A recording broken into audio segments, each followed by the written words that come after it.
The Supreme Court just cleared the way for Trump to deport illegals even faster. The High Court ruled that Trump can use the Alien Enemies Act to send Venezuelan gangbangers to a mega prison in El Salvador. This is a huge ruling in Trump's favor and a major win for the country. After, as you know, D.C. Judge James Boasberg ordered a stop to the deportations. So this is pretty significant. These deportations, Caroline, can keep going. This is a massive legal victory, Jesse, a massive victory for law and order and for our constitutional republic and the sovereignty of the United States of America. We called on the Supreme Court to rein in these activist judges like Judge Boasberg, who was completely out of line in trying to say that the president didn't have the executive authority to deport foreign terrorists off of our soil. We have always maintained the position at the White House that the president was well within his constitutional authority to do so. And this decision proves that President Trump and our administration have always been right from the beginning. He will continue to utilize the Alien Enemies Act to remove foreign terrorists and Tren de Aragua members, vicious gang members from American communities. And because of this ruling, the United States of America is a much safer place. Our team will get to work tomorrow to deport these heinous, violent foreign terrorists from our neighborhoods. And you had another couple critical wins in the court with regard to Doge. Tell us about those. That seems to be making progress. Yes, absolutely. There have been many wins that the mainstream media has failed to cover, particularly over the weekend. The Supreme Court also ruled that the president does, in fact, have the authority over federal funding, that he can dictate what funds can go out the door and what can't, so long as they are part of the executive branch. So we have always, again, maintained that every executive order the president has signed, every executive action that he has taken has been well within his executive authority. And Doge is doing a tremendous job at cutting back at the waste and the fraud and the abuse that have been ripping off American taxpayers, that have not been aligned with our interests here in our country. So we're going to continue the president's agenda. Again, he's well within his constitutional authority, and it's great to see the Supreme Court reining in these activist judges who are wearing robes but are acting as judicial activists, not as real judges and real arbiters of the law. All right. Lawyers wrong. I can't believe a lawyer would ever be wrong. It just amazes me. They think they're always right. I guess not this time. Sorry, Boasberg. We love you, but we're sorry. Caroline, thank you. I think we've always learned there's about two things, if I could use the vernacular, you don't mess with Americans. One is coffee and one is gasoline. If you can get those two things, or maybe steak is a third, or meat, red meat. If you can get red meat, coffee, and gasoline down, and he's got gas now, it's going down, down, down. So he needs to get coffee and red meat, and I would think a more vociferous claim taking credit taking for the gasoline price reduction. He needs to take more credit, and he needs to say, I started pumping natural gas. Joe Biden started to reduce it. He drained the petroleum reserve, strategic petroleum reserve. He spent $1 trillion on boondoggles to subsidize wind and solar. And then at the end of his administration, he was terrified that he was going to destroy the U.S. energy, and he started pumping in the way I had taught him to do that. Now I inherited a can-do fracking, horizontal drilling, natural gas production, and I've just in 1 year increased the amount of oil we produce per day by 1 million barrels, up to 14 million barrels. And I will, he's already starting to refill the Strategic Petroleum Reserve. And he should say, I'm going to fill the whole thing maximum, and I'm going to get up to 20 million barrels. And he can do it with new leases and ANWR and all of this stuff. And that's going to lower the price to $2. And he needs to take credit for that. That's just like he doesn't take credit enough for the economic cost of what he did on the border. What I'm getting at is he's done all of these things, and foreign and abroad, but he needs now to connect them, these spokes of the wheel, and the hub is the economy. The midterm will be determined on the economy. So each thing he does, he needs to emphasize. What do I mean? I shut down 2 million I deported 2 million people, and I shut down 4 million people coming a year. That means more houses are going to be open, more apartments are going to be open for American citizens. That means when you go to your dialysis clinic, it's not going to be as swarmed. That means that we are not going to break local budgets, emergency rooms, all the stuff that adds up to our cost. And this is the very beginning. I'm going to keep pushing this. He needs to say that.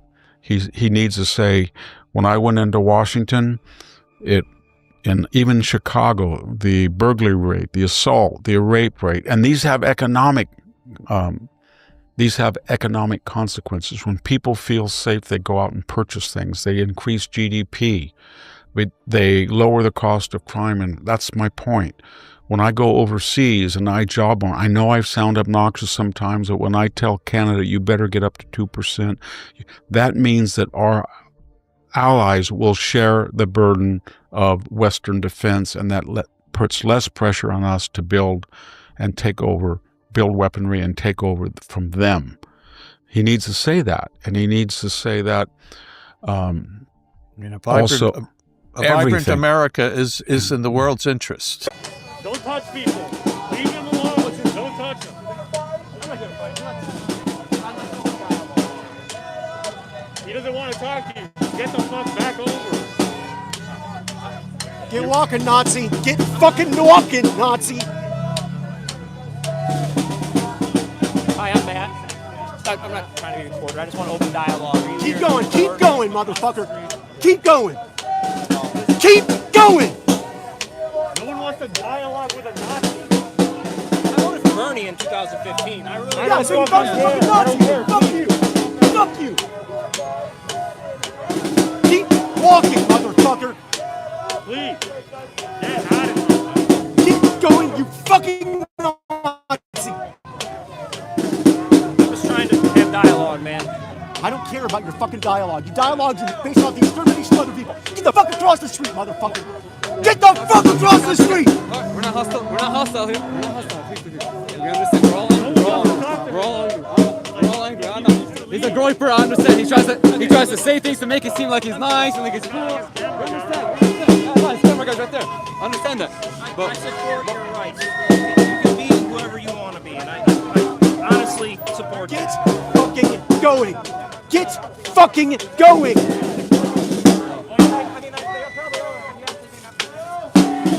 Keep walking, Nazi. Keep walking, Nazi. This is a fucking neo-Nazi. Get going across the fucking street. You are not welcome here. Go. Why is he not welcome on the public sidewalk? You are not welcome. Go. Sir or ma'am, why is he not welcome on the public sidewalk? Fucking neo-Nazi. Get to the other side, please. No one wants to talk to you. You're trying to start this small talk shit.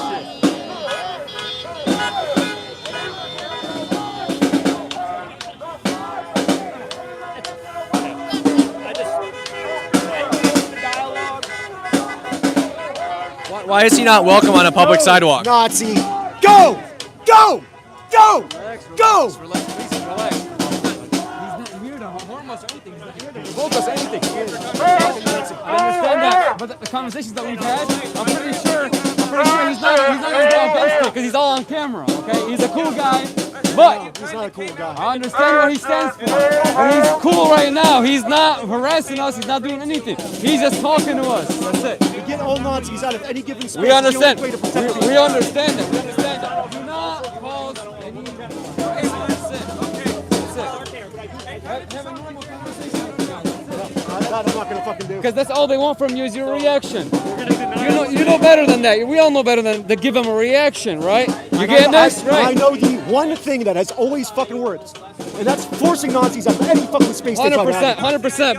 But by showing them how we actually are, okay? With open arms all the time. That's what we are. That's how we are. That's how we operate. They will look stupid. They will feel stupid. At the end of the day, most of them don't feel stupid because they are stupid. All right. Sir, Why is he not welcome on a public sidewalk? Get the camera out of my face. Get that camera out of my face, or I'll take it from you. Okay.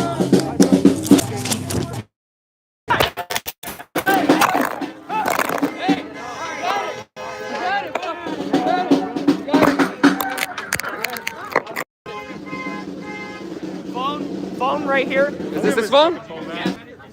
All right, guys, he just got pepper sprayed for attacking and assaulting someone. No, you're not gonna get your phone. Actually, you get it. Here you go. There we go. Yep.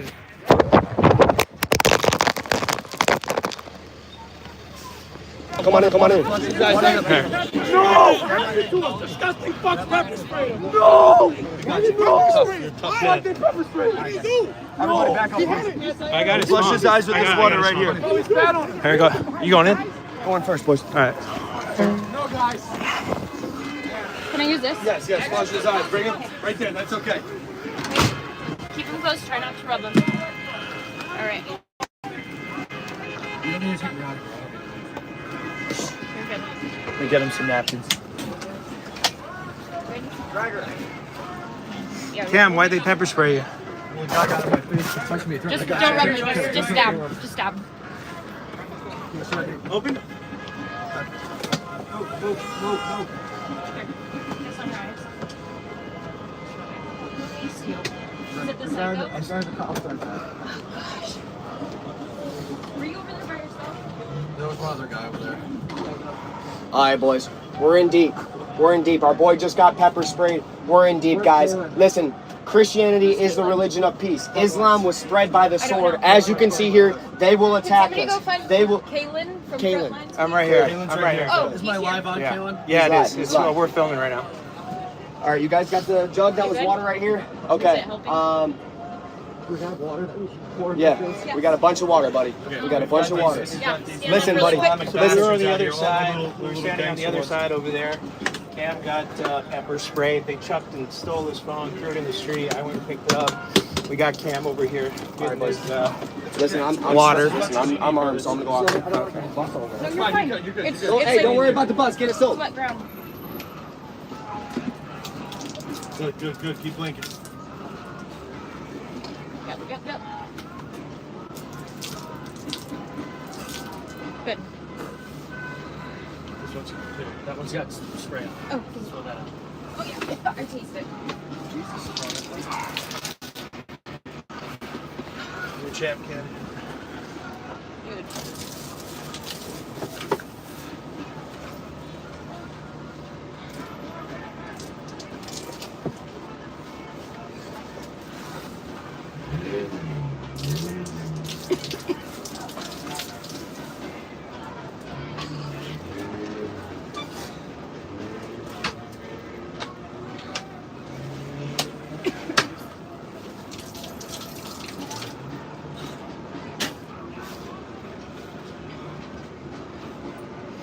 The bacon's outside. Remember? Wants bacon. Yeah, it's down there. It's in the same box as where the signs are. I'm gonna pop out. Dad. This is the microphone. What's up, Nick? That's his? Oh, Grab the door.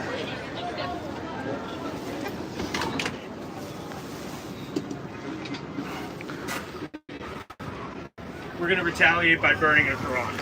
Oh my god. Cam Higby just got maced while he's doing a live stream. Right now he's. So this is what happened. Is Kaylin here? Yep. This is what happened. So he came up and he got in my face. He said, turn the camera off or I'm going to break it, whatever. And so, of course, I kept moving. I held my grab and pushed right into me, so I pushed him back. And then he maced me. And now you've taken some refuge here inside this RV. Yeah. Burns like a bitch. Whatever he used was strong. Yeah, I Did think you it was do that. anything to get him to. Were you antagonizing or what happened? Oh, I just filled the ass. Pushed it. Now Cam Haggerty has been pepper sprayed out here by a group of these people. Crazy protesters. And now you have something is going to happen now. Unholy pedophile Quran that we're going to burn in retaliation. Hold up. So now After Cam has just been attacked, now people are planning something. What are you planning? Can you film whatever's going on out there? What's that? Can you film with my live whatever's going on out there? Yeah, sure. Heroes here, Cam. America's a Christian All right. country, and we could burn any type of pedophilia book we want here. That's what our founding fathers would have done. That's what we're going to do right now. Sorry, I'm calm down, Nick.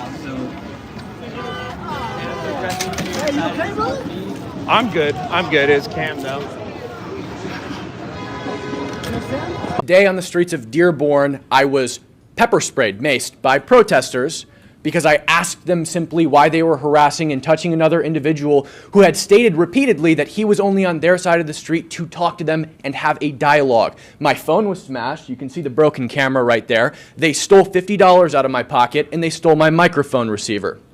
I went and I told one of your officers, badge number 3668, that this had happened. He told me there was nothing that could be done about it unless I went to the station. I told him, I can't go to the station. I'm working. I'm doing my job. He said, I'm working too.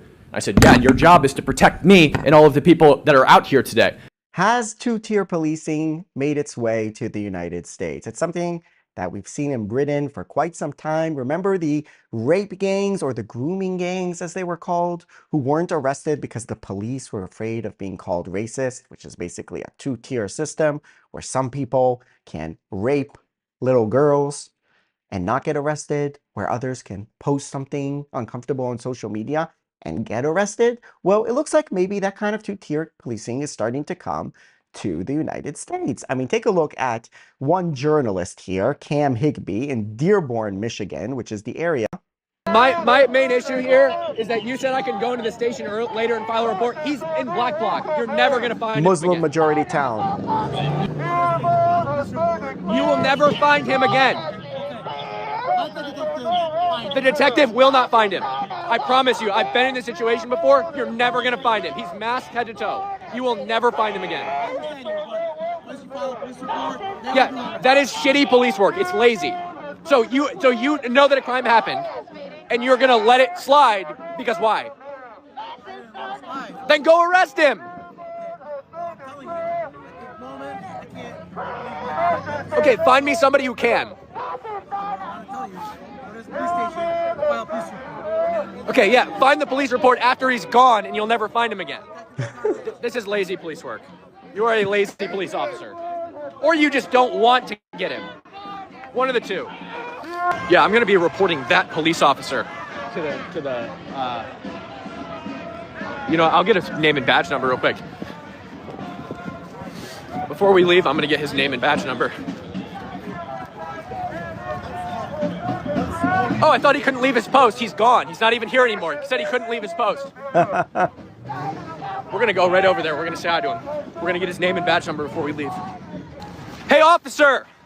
Who couldn't leave his post. Here he is running. Officer. Officer! Jeez. Officer who couldn't leave your post. Can I get name and badge number real quick?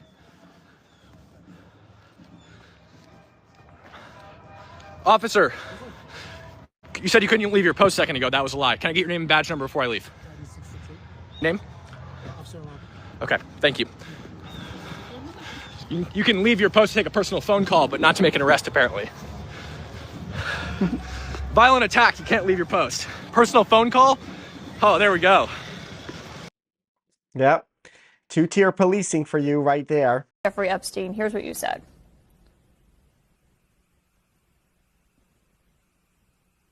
Who also took money from somebody named Jeffrey Epstein, as I had my team dig in very quickly. Mitt Romney, the NRCC, Lee Zeldin, George Bush, Win Red, McCain Palin, Rick Lazio. You mentioned Lee Zeldin there. He's now a cabinet secretary. He responded and said it was actually Dr. Jeffrey Epstein, who's a doctor that doesn't have any relation to the convicted sex trafficker.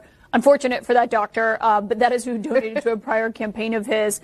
Do you want to correct the record on the people that you... Listen, I never said that it was that Jeffrey Epstein. Why the fuck you lying? Why you always lying? Oh my God, stop fucking lying. Just so that people understand, when you make a donation, your picture is not there. And because they decided to spring this on us in real time, I wanted the Republicans to think about what could potentially happen, because I knew that they didn't even try to go through the FEC. So my team, what they did is they Googled, and that is specifically why I said a Jeffrey Epstein. Unlike Republicans, I at least don't go out and just tell lies. What? Bro, what are you talking about, man? Because it was not the same one, that's fine. But when Lee Zeldin had something to say, all he had to say was it was a different Jeffrey Epstein. Okay, girl, bye. Okay, girl, bye. He admitted that he did receive donations from a Jeffrey Epstein, so at least I wasn't trying to mislead people. Now, have I dug in to find out who this doctor is? I have not. So I will trust and take what he says, is that it wasn't that Jeffrey Epstein, but I was not attempting to mislead anybody. I literally had maybe 20 minutes before I had to do that debate. Yeah, but people might see that and say, well, you're trying to make it sound like he took money from I did not know. A registered sex offender. No, but I literally did not know. When you search FEC files, and that's what I had my team to do, I texted them and I said, listen, we're going up. They are saying that she took donations. Right, but someone might say, well, your team should have done the homework to make sure it wasn't the convicted sex trafficker. Within 20 minutes, you could not find that out, not from just doing a quick search on FEC. So, number one, I made sure that I was clear that it was a Jeffrey Epstein, but I never said that it was specifically that Jeffrey Epstein, because I knew that we would need more time to really dig in. But people might see that and say, well, you're trying to make it sound like he took money from I did not know. A registered sex offender. No, but I literally did not know. When you search FEC files, and that's what I had my team to do, I texted them and I said, listen, we're going up. They are saying that she took donations. Right, but someone might say, well, your team should have done the homework to make sure it wasn't the convicted sex trafficker. Within 20 minutes, you could not find that out, not from just doing a quick search on FEC. So, number one, I made sure that I was clear that it was a Jeffrey Epstein, but I never said that it was specifically that Jeffrey Epstein. We got some big breaking news, and Jasmine Crockett is scared, running to CNN to try to clear things up, and it does not look good for her at all. Even CNN knows that she dug herself a deep hole as she went on the Congress floor and flat out lied about one of the Trump administration's leaders, the leader of the EPA, which is Lee Zeldin. She lied about him and Jeffrey Epstein's connection. And she said that she had a whole team literally look into this and found this proof. But it turns out that it's all BS. And boy, oh boy, make sure to smash the like button right now. Let me know where you guys are watching from. Watch as Jasmine Crockett tries to spin all of it. She tries to spin all of this. Even the New York Post wrote an article, but look how scared she is, guys. Let me play this real quick, because here she is being confronted by Caitlin Collins about what she did and how she tried to literally pursue a nasty attack on Lee Zeldin of the Trump administration. Democrat who's been on defense over Jeffrey Epstein is Stacey Plaskett. She represents the Virgin Islands. She was texting with Jeffrey Epstein the day of Michael Cohen's hearing. Her questions pretty closely followed the text messages between the two of them to ask about Rona Graff, Trump's longtime assistant. You were defending her today, or in recent days, yesterday, and you talked about Republicans taking money from a Jeffrey Epstein. Here's what you said. Who also took money from somebody named Jeffrey Epstein, as I had my team dig in very quickly. Mitt Romney, the NRCC, Lee Zeldin, George Bush, Win Red, McCain Palin, Rick Lazio. You mentioned Lee Zeldin there. He's now a cabinet secretary. He responded and said it was actually Dr. Jeffrey Epstein, who's a doctor that doesn't have any relation to the convicted sex trafficker. Unfortunate for that doctor, but that is who donated to a prior campaign of his. Do you want to correct the record on the people that I never said that it was that Jeffrey Epstein, just so that people understand, when you make a donation, your picture is not there. And because they decided to spring this on us in real time, I wanted the Republicans to think about what could potentially happen, because I knew that they didn't even try to go through the FEC. Oh my God. Look at how she's trying to spin this. She's digging herself a hole. This is wild. You play stupid games, you win stupid prizes. She could flat out be sued by the doctor, which is rumors that he is probably going to try to take some type of lawyers involved. He's going to try to do something about it, because now his name is all over the ground. They think that that's Jeffrey Epstein, but she didn't even do the homework to inform herself. And here she is on CNN flat out going back on her word. And by the way, making up every crazy excuse you can think of. This is an implosion. We are watching an implosion. She said that she said it on stage in a congressional floor. She said on the House floor, she said, I and my team did our research. We did our research on this. I had my people dig in, and that's what you found. You found something false, and you had the nerve to bring that to the American people to try to spin it. This is crazy. Us in real time. I wanted the Republicans to think about what could potentially happen because I knew that they didn't even try to go through the FEC. So my team, what they did is they Googled, and that is specifically why I said a Jeffrey Epstein. Unlike Republicans, I at least don't go out and just tell lies. Because it was not the same one, that's fine. But when Lee Zeldin had something to say, all he had to say was it was a different Jeffrey Epstein. He admitted that he did receive donations from a Jeffrey Epstein. So at least I wasn't trying to mislead people. Now, have I dug in to find out who this doctor is? I have not. So I will trust and take what he says is that it wasn't that Jeffrey Epstein, but I was not attempting to mislead anybody. I literally had maybe 20 minutes before I had to do that debate. Oh my God, this is blowing up. This is literally blowing up on their face. I mean, Greg Foreman, Black Conservative Perspective, he says, play stupid games, win stupid prizes. Democrats are about to find out the hard way why opening the Epstein Pandora box was a terrible idea. Because they're trying to find and grab onto everything. And look how humiliating this is. She said she did no research. No research. She is scared out of her mind right now. This is crazy. Yeah, but people might see that and say, well, you're trying to make it sound like he took money from I did not know. A registered sex offender. No, but I literally did not know.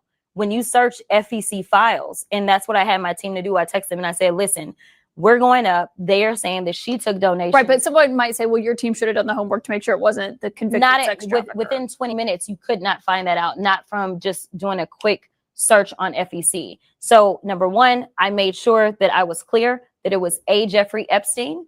But I never said that it was specifically that Jeffrey Epstein because I knew that we would need more time to really dig in. Well, Stacey Plaskett was texting the Jeffrey Epstein that we're all talking about.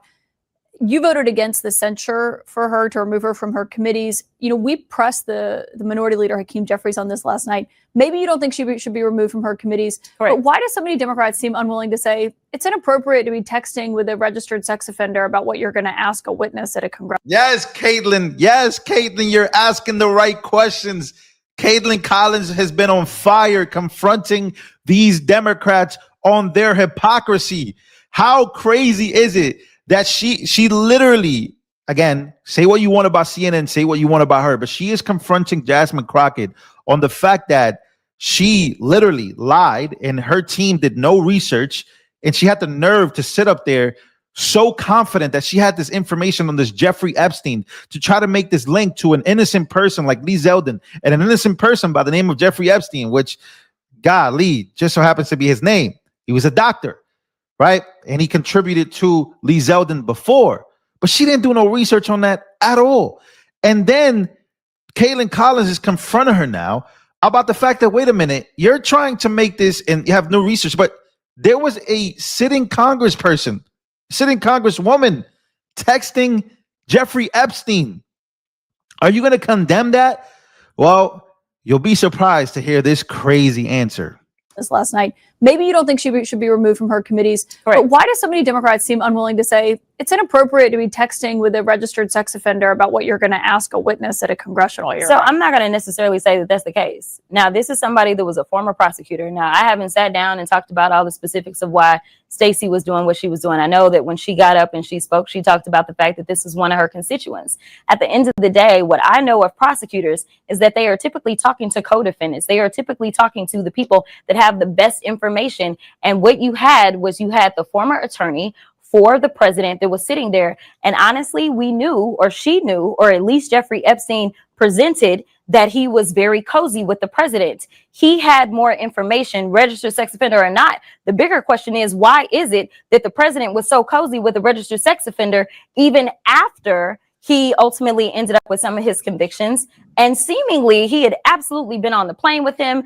We know about the birthday card. The bigger question is, why is the president of the United States not the one that is in the hot seat for his relationship, instead of us saying, oh, you know what, we're going to take her off of her committee because he decided to text her. Stacey didn't initiate that chain. Jeffrey initiated that chain, and she took the information. Just like if somebody texts me. Yeah, but she was responding and saying, you know, what are you talking about? Quick, I'm up next. And then her questions were about Rona. But do you think that was inappropriate? I mean, would you text with someone who is a registered sex offender about what you should ask? I honestly know that he had never been convicted of any federal crimes at that time. But he had been in jail already.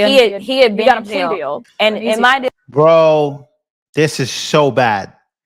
If you are a Democrat, if you're a Democrat who supports Jasmine Crockett, call her right now and let her know she never needs to go on CNN again to talk about this.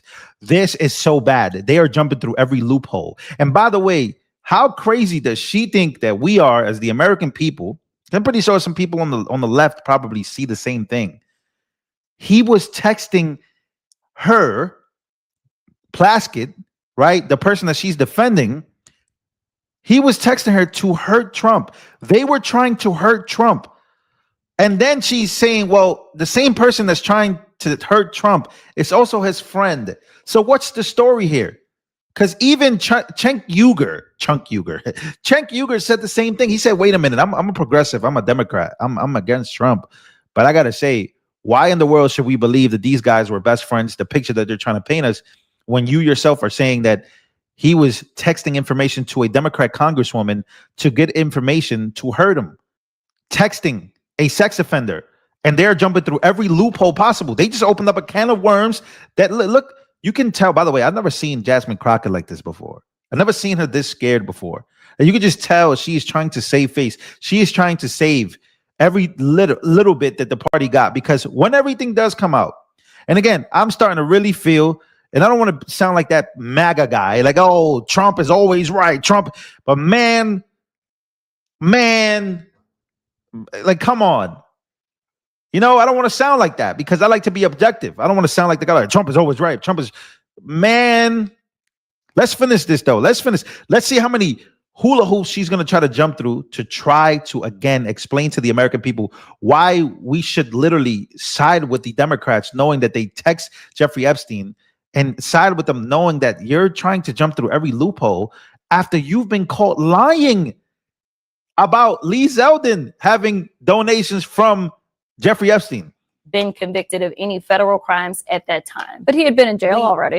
He had been got a in plea jail. deal. And my deal is this. The Republicans are constantly texting with a 34 count convicted felon. So if it's okay for them to text him at any point in time, then I'm not going to say that that's right or wrong, especially to the extent that you're talking about kicking someone off their committee. Were they sexting?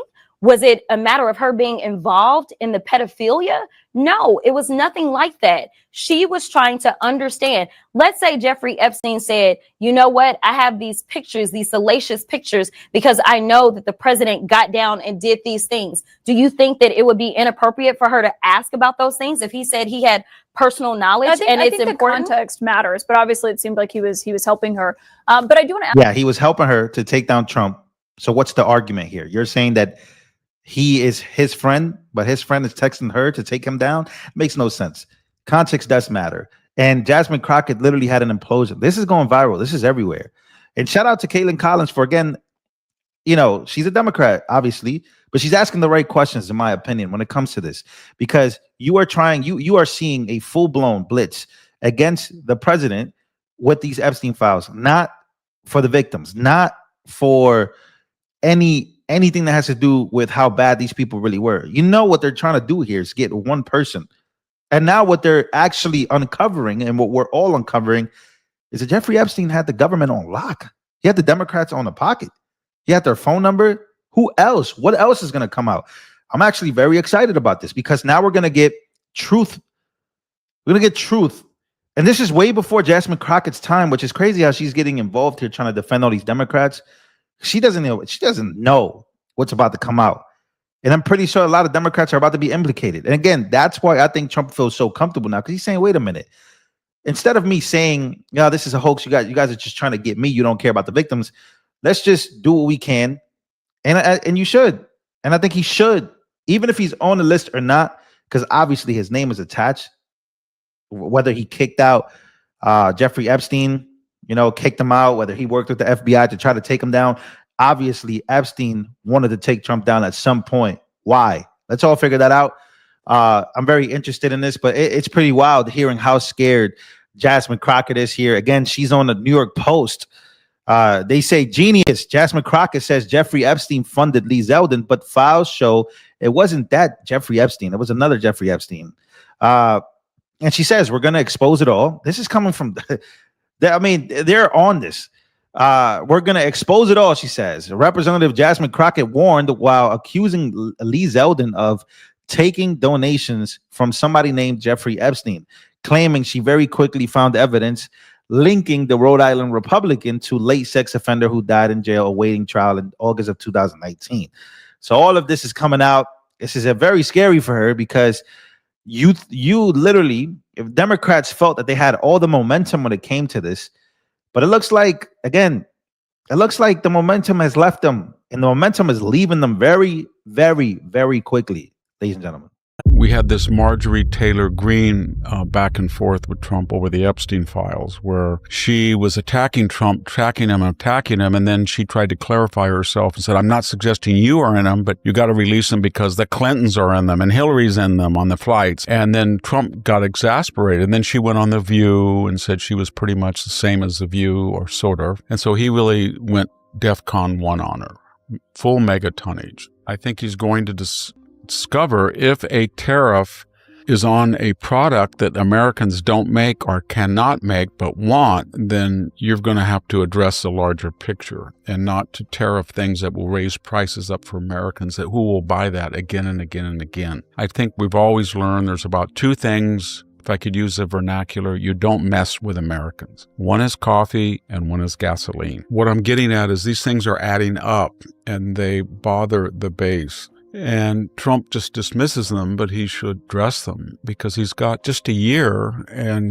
we're in a race, as I said earlier, for the Trump economy. There's so many things he's invested in: fuel, foreign investment here of companies, deregulation, tax cuts, supporting 2 million people that were mostly on social assistance, closing the border so you won't have that overhead. And it's all going to come to fruition, just a question of whether it does in time for the midterm exam. So that was one thing. And then Laura, to her credit, she just stayed firm and said, why would you want to have 600,000 students? We have too many anyway. We have all these people who are broke and want to go to college and there's not enough room and it's too expensive.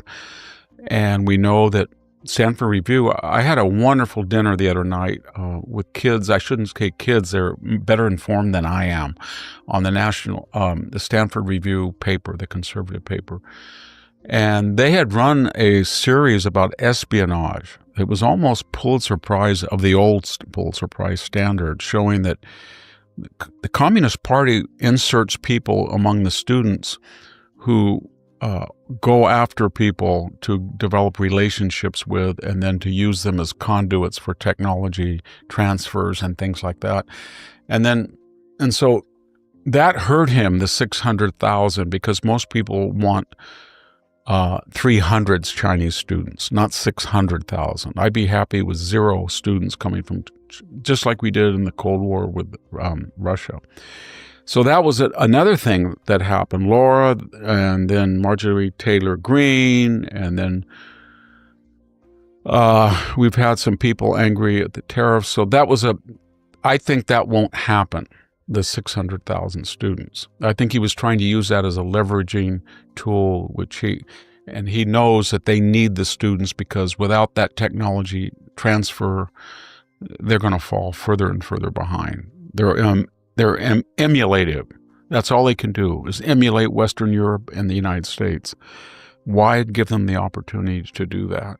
We are addressing it, but it's going to take me another 2 or 3, 4 months to come down. And then he's on the tariffs. He's doing what he always should have. He's doing art of the deal. He had very high punitive tariffs. On this program, we said we didn't understand the logic of tariffing Britain or Israel or Australia, who had they had deficits and we had surpluses with them. But I think, as we saw with Switzerland, when they sent over their grandees to lower the tariffs from, I don't know, 30 or 40 down to 15, now he's going to the point where the official policy of the United States will be reciprocal tariffs. And if you think that is not sufficient, you can make up the difference by investing in the United States with companies to lower your tariff costs and to give us an economic stimulus. So I think you're going to see a lot more reciprocal tariffs rather than punitive tariffs.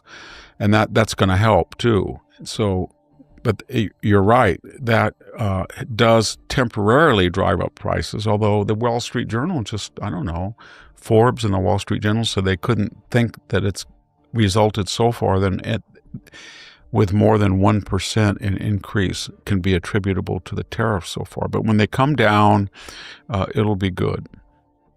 $1.1 trillion trade deficit. And we're doing it in part, not all, but in part because we have these countries that are mercantile. They export and then they raise barriers against us. And they do that. In addition to do that, they deliberately subsidize their product with government funds to lower the cost, to undercut us. The classic example is the rare earths. We used to be dominant in that. China copied our machines that refine it, copied the way we mine it, and then started dumping it below the cost of production, destroyed our industry that went on a bit, and then now they have a monopoly. And so he's trying to address that. And the problem is that certain countries supply stuff like that our elite want a Rolex watch. Never have one. I don't know why anybody. I have something that cost about $100, an Apple Watch or something. But maybe they want to buy a Rolex, but they can't buy it because we put this huge tariff on it, double the price. But if they make something that Americans want and we don't have it, and we don't really grow, I don't know if anywhere in the United States we grow very sizable amounts of coffee. So putting a tariff on coffee is to punish coffee-producing countries that have tariffs on other imports from the United States. In other words, our trucks. They don't import a Ram truck without making it impossible to buy. So we retaliate by tariffing. But I think he's going to discover if a tariff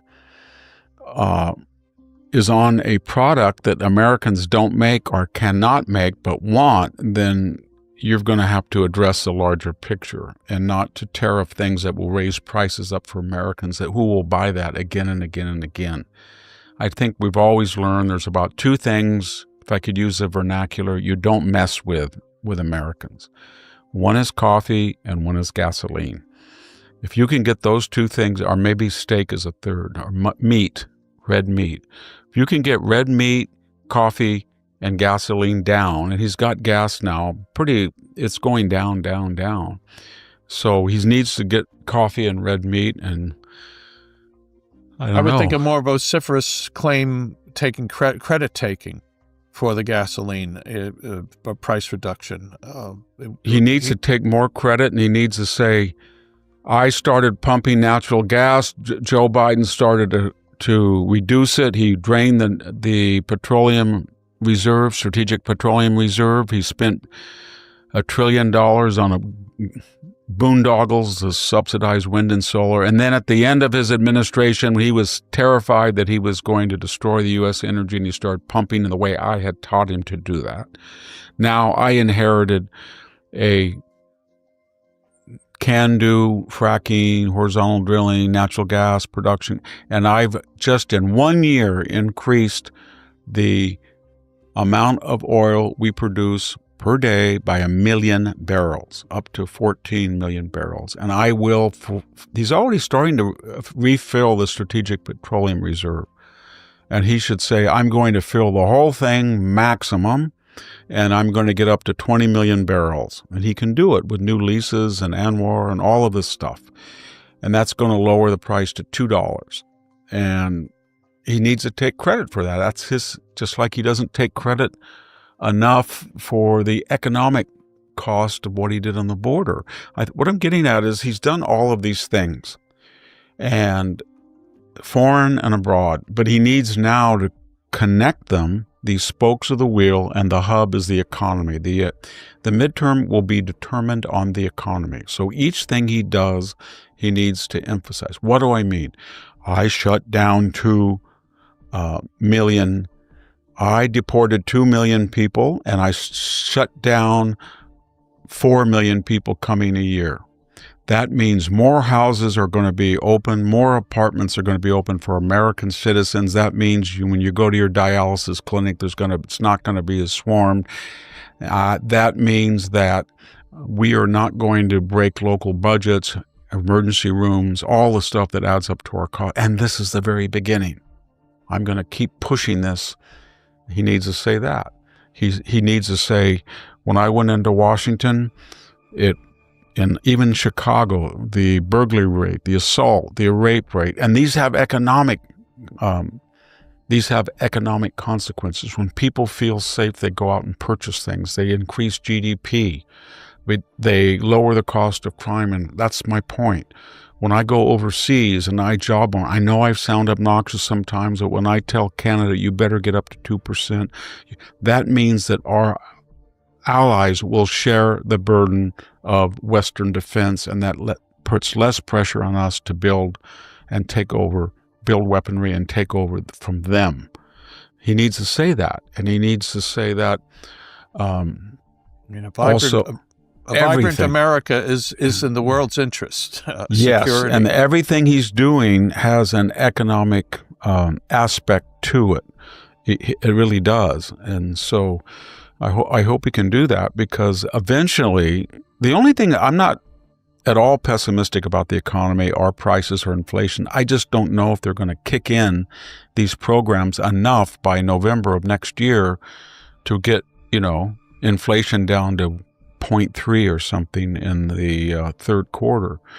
One of the things he's battling is the Democrats are nihilists. So Kevin Hassard and others have suggested that the fourth quarter GDP that the federal bank in Atlanta had projected at 4% GDP, that's astounding.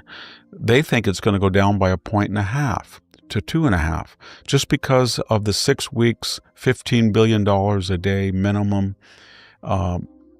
government spending, much more in the economy, shutdown. That cost hundreds of billions of dollars over the whole total economy. And when you put in the shutdown, and then you're going to see that the interest rates are, Jerome Powell is not going to lower them down because he is a popular icon among the left.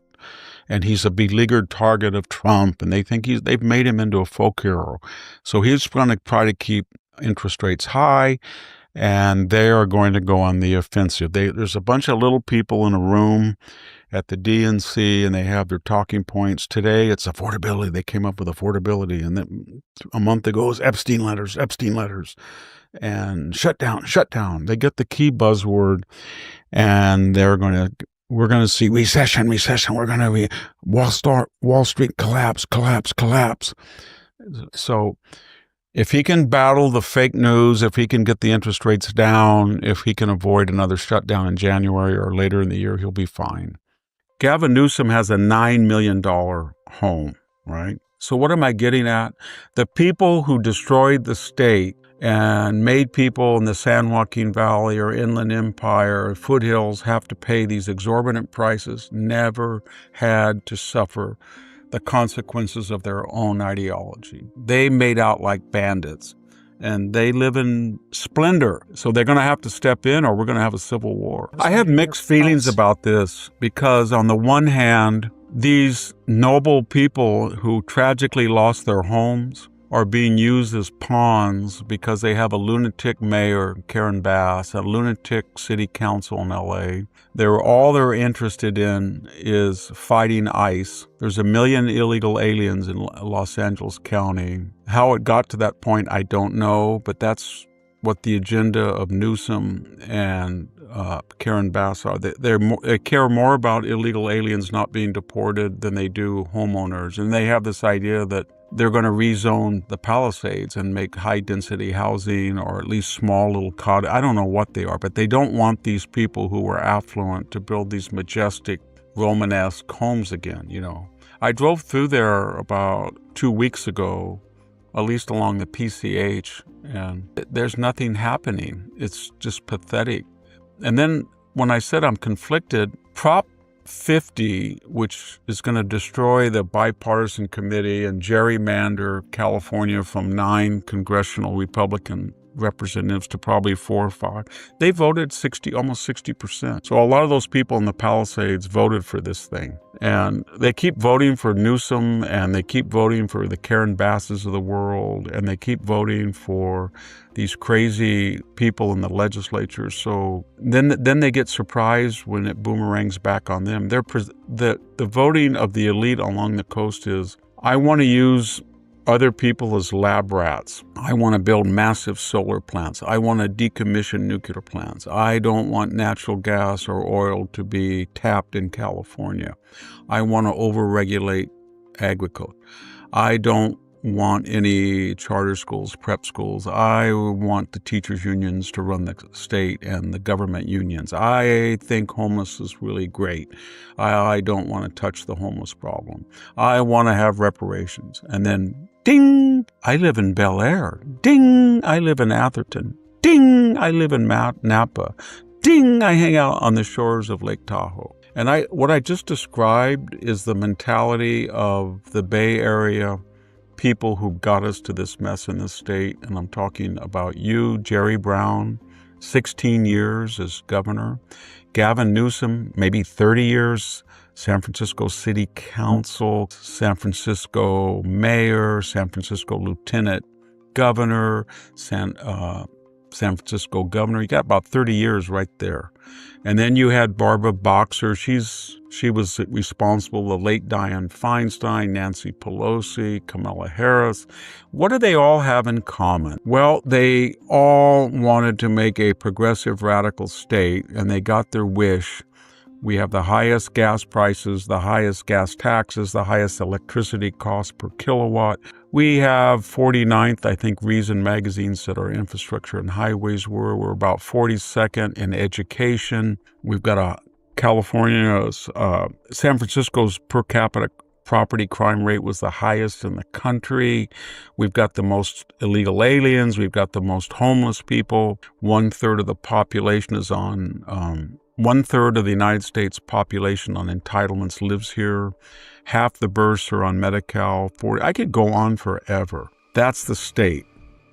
And those people gave us the state. And where did they live? Barbara Boxer went down to, I think, Rancho Mirage or somewhere near. Kamala Harris lives in Bel Air. Jerry Brown retired to his woodsy Grass Valley estate. Gavin Newsom has a $9 million home, right? Nancy Pelosi made about $200 million somehow as an insider, knowledgeable person about stock trades as speaker. She has a mansion in San Francisco and an Italian design estate in Napa. So what am I getting at?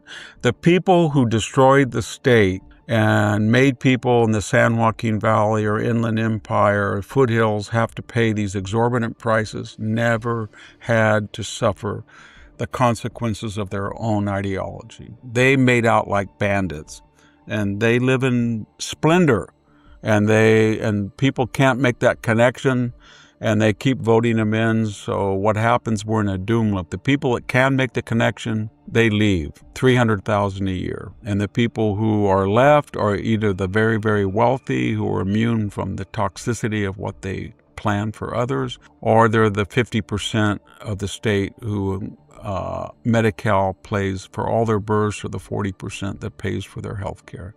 It's a medieval society of a few very wealthy on the cone of the pyramid and everybody else below. It's very scary because it's not that they don't care about enforcing the law. They're deliberately trying to undermine it and endanger Iceland.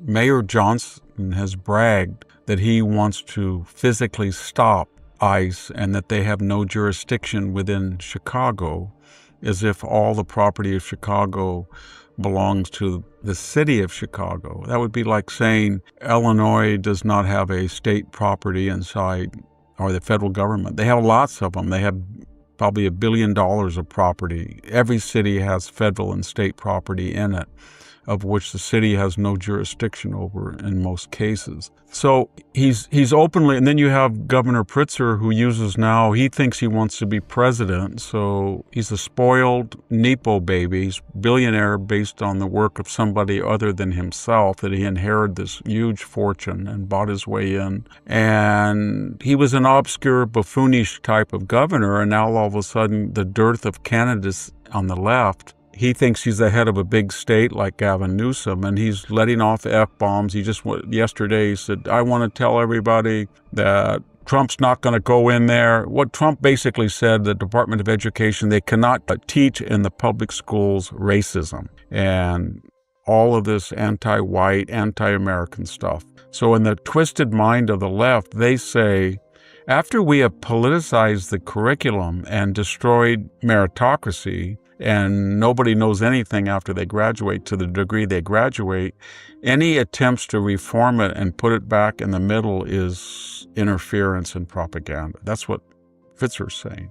But in that long harangue, this is a guy who went to prep school and he grew up as a child of billionaires but he doesn't want to extend a quality education that he got to anybody else because he's a demagogue. But what I'm getting at is he is actually telling people to resist ICE. And we had that convoy of ICE trucks that 3 weeks ago or 4 weeks ago was stopped. It was kind of like a John Brown's raid on the federal government. So we're on this trajectory. We hear now with Mondami, he said that he's not going to allow any ICE people to use their facilities and to enforce the law. That's what he said. He said he's going to arrest Netanyahu when he comes into New York for the United Nations. So, and Pritzker said that he's going to not allow ICE. So you're going to see a situation that, and the threats, according to Kristi Noem, have increased by 800% on the lives of ICE. And they've been shot at, they've been rammed with cars. The irony is that most of the people who are protesting are affluent white people, and most of the people you look at ICE are Hispanic, black, or poor white. So there is a class thing. When it's time to go, you can choose how. You can wait for enforcement, or you can leave on your terms. The CBP Home app lets you self-deport with dignity, directly, and securely. Don't wait. Decide how it ends. Crying harder. Crying harder. Trump is your president. Crying harder. Crying harder. Trump is your president.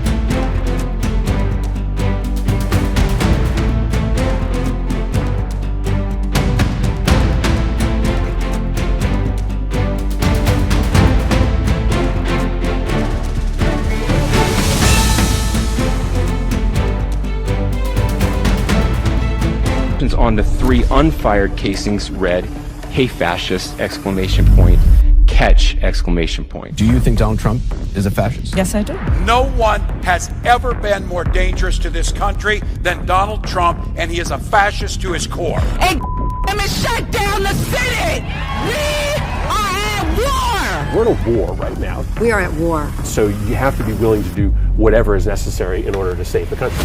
And that's why the gloves are off. Donald Trump and the MAGA Republicans represent an extremism that threatens the very foundations of our republic. And yes, there are many threats to democracy. We see it with these extreme candidates. I just don't even know why there aren't uprisings all over the country, and maybe there will be. You can only push people so far. And then they start to take matters into their own hands. What the American public want is for us to bring actual weapons to this bar fight. This is an actual fight. You know, this is literally call to arms. The MAGA movement is a threat. But Michelle says that, when they go low, we go high. No. With all due respect, if they go low, we don't go high. When they go low, we kick them. We take them to the mud and choke them out. And make sure that they stay down. And you know what? Kick them when they're down, because they deserve it. Get up in the face of some Congress people. We are going to be in your face. We are going to be on your We have to fight this in the streets. And we're going to fight it in the streets. It's time to step out of your comfort zone and step out into the streets. To our Republican colleagues, if you do not see the light, we will bring the fire. Resist! You and your little friend off of Twitter. Y'all about to find out. And if you see anybody from that cabinet in a restaurant, in a department store, at a gasoline station, you get out and you create a crowd. And you push back on them. And you tell them they're not welcome anymore, anywhere. He's not going to have a third term. He may not finish this term. That's the last few days you woke up thinking there might be news. Just saying. Just saying. There will be news sometime. Just so you know, there will be news.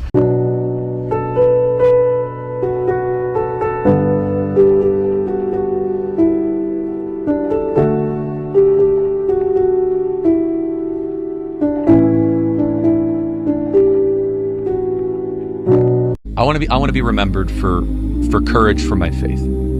That would be the most important thing. Most important thing is my faith in my life.